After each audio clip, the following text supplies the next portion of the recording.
voters don't need to know where the money for political parties is coming from, as long as it's legitimate funding.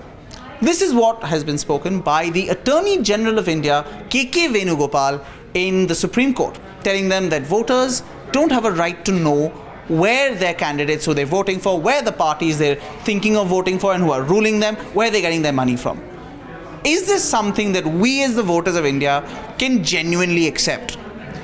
Poonam, you, someone who's worked on a lot of these issues on electoral bonds, you've been following it from the start when it was launched.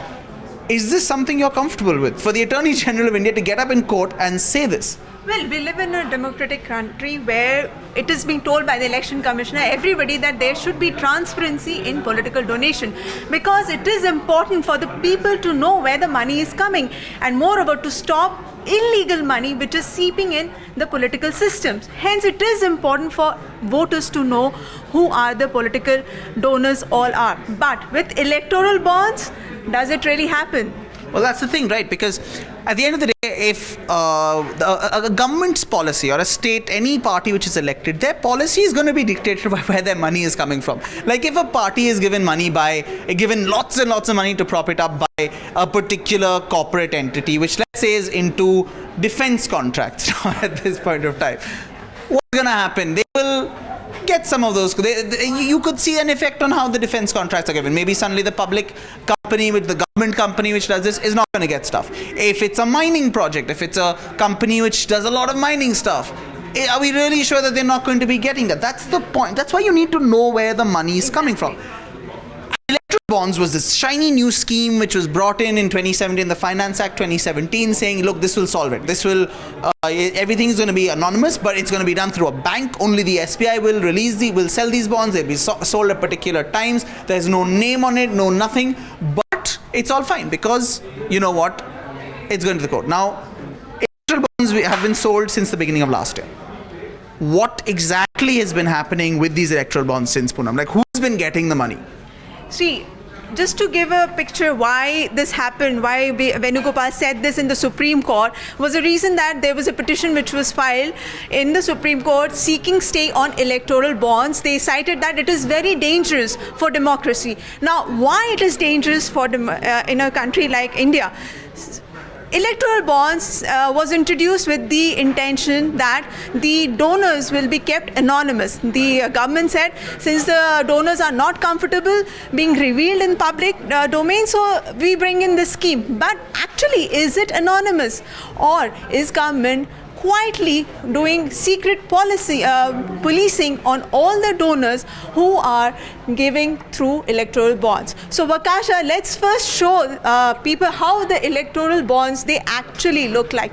See, this is how the electoral bond looks like, and way back a year ago we did a story saying secret policing, the Quint finds hidden numbers on electoral bonds. So this is what we are going to talk about, to tell you that actually the government misled the entire country. We go back to the electoral bond, and here you can see this is how the bond looks like. We purchased it on 5th of April 2018. There were two bonds which we purchased, and another bond we purchased the same day on the 6th of April, not the same day, but the second day, 6th of April 2018. Now, when we purchased these two bonds, both worth 1,000 rupees each, we purchased and gave it to a lab to find out whether there is any number on the bond which would actually reveal or will help tracking the donors. Because look at it, I mean, you can see here there's absolutely no number, you can see. There's no name, there's no number, there's nothing which can point to this to identifying this. Yeah, except for the amount and the date of purchase. There's pretty much nothing. Yeah. And yet, when it was put under UV light, you suddenly had two numbers appear on the top right corner. And both of them are unique alphanumeric number.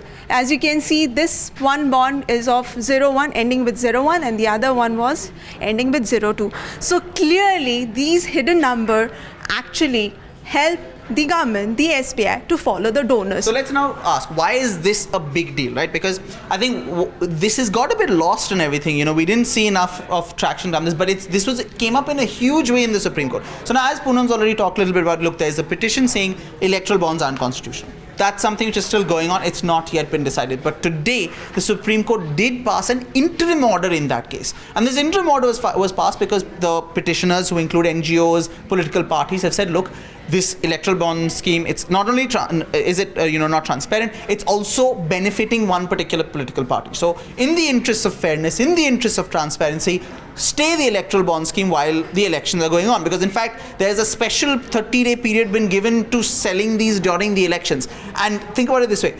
I think around 900 something crore worth of electoral bonds were purchased all of last year, right? Well, that's interesting. Let me just tell the figure. In 1 year, more than 1,000 crore electoral bonds were purchased, and as per the data given by EC, in the month of March 2018, 95% of the electoral bonds went to BJP party. Coming to this year, that's the best part, isn't it? This year, if we talk about, in just 2 months, which is March and February and March, 1,700 crore worth electoral bonds were sold. Is it not shocking? And now this is obviously, this was the why an interim application was filed, right? This is huge money which we're talking about. And if we're seeing from figures which are available from EC data that 95% of this money is going to the BJP, that's obviously not a level playing field. So that's why we reached today and what happened in the Supreme Court. And today the Supreme Court said, look, we are not going to stay electoral bonds, but we are telling parties to disclose all details about the electoral bonds they received to the Election Commission. But what's interesting is, because going back to what the Attorney General said yesterday, now what was the context in which it came up? The Attorney General was trying to say, look, we've got so many problems with black money in the country. Yeah. It's such a menace. It's a threat to democracy. That's why electoral bonds will help. I mean, it doesn't help that people have pointed out that, look, it doesn't actually stop black money. But his argument for what, because at the end of the day, it's not saying you can't give cash to a political party. It's not saying that only certain people can give money to a political party. It's only created a new one way of doing it. But his argument is, look, a lot of people want to donate to political parties, but they don't want to follow official channels. They don't want to write a check. They don't want to give a bank transfer because they're worried, because that's traceable. So they're worried that once this is done, let's say another political party comes to power, they'll know, these guys funded my rivals, so you know what, I'm going to screw them over. So it's a fear of reprisals. And so instead, these big companies or these rich individuals, they'll go and give in black money, they'll go and give it. So this is the whole argument on which it's constructed, that electoral bonds, because they can't be traced by a government, is why it works.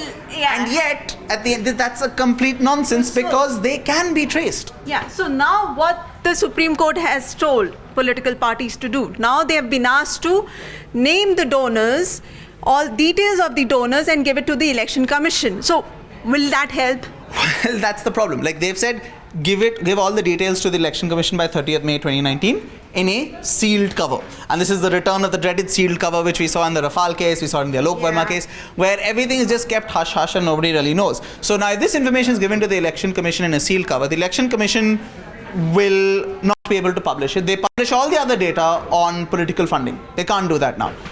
And it just stays with them. We won't know. We don't even know what kind of responses they're going to go, because political parties can say, look, we don't know who gave it to us. Someone dropped it off. Exactly. That's the point. Because see, if when we put out the story, the argument of the government was that, and as well as the SBI, State Bank of India, saying that the numbers are just security features. Then why is it unique if it is just a security feature? So now the argument that the political parties can give, that we do not know who the donors are, because it's like a bearer check. We do not know, no name is mentioned on it, and we do not know who left it. So in the seal cover, God knows what the political parties are going to say. So Poonam's obviously done all the reporting on finding out the secret numbers, all of that. There are articles where we have here in the Quint which will explain to you exactly what. So for instance, what is the problem? Look at this. Political parties claiming ignorance about the identity of donors.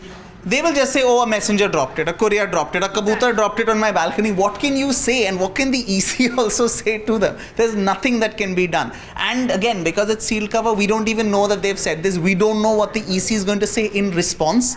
Yeah. So it's actually, what you've done is, they were told, the court was being asked, ensure more transparency in funding. And they've actually ensured less.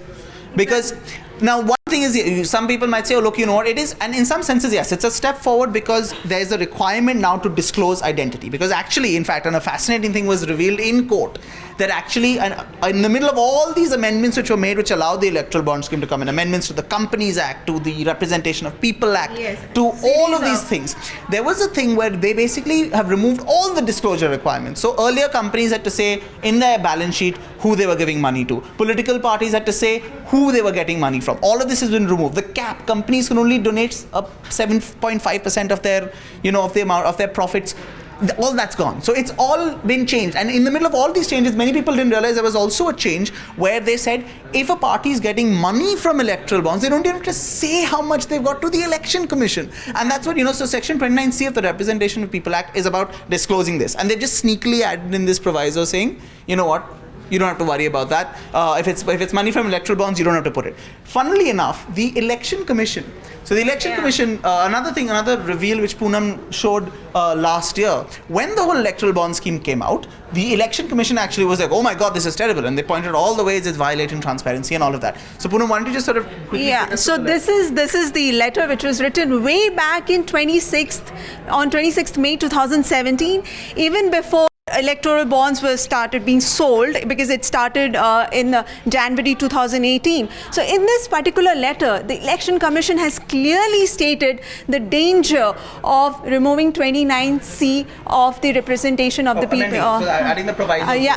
Amendment of this particular act, because by amending this particular act, the political parties, they do not have to reveal about their donors. All they have to do is mention the amount, say suppose 200 crores or 300 crores received through electoral bonds, but they do not have to reveal anything beyond that. They don't, and the best part is, according to this, they don't even have to say, okay, they have to say, I have received total amount of money. They don't have to say, I have received this much from electoral bonds. Then the funny thing was, the Election Commission came up in court and said, they have to, the political parties have to tell us this. And the Chief Justice is like, actually, they don't, thanks to this amendment, which you had also pointed out but have now forgotten about. So it's insane what's going on here at this point. But the good thing about the order is that it's saying, look, today's order is, it says this much at least, that you have to reveal this information.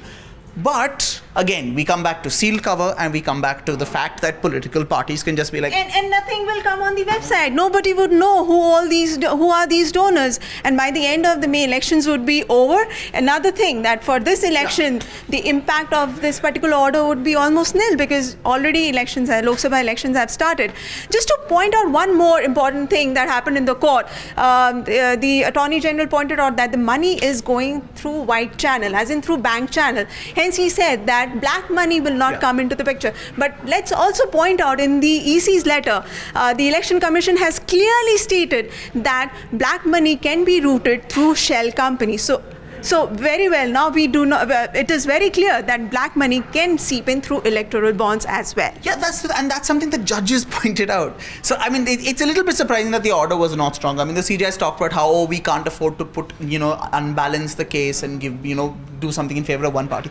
But it's crazy, because at the end of the day, all that's going to be done to make sure that it's through white money and banking channels is that when a person goes to buy a bond at the SBI, they have to say, oh, you know what, here's my KYC details, shows I have a bank account, I am X person, that's it. It doesn't go into the details of where the money's come from, what it's happened. And by removing all these other requirements and caps which were there, a company, for instance, could just give all its money now to a political party and be receiving black money on the side to run its operation. Then you'll never know. It'll satisfy the KYC, but you'll never know. Interestingly, in the court, it was also pointed out that since the SBI, in fact, one of the judges pointed out that since SBI knows who these donors are, it's like taken that the government would also know. Yeah, and the AG is still trying to say no, they don't know.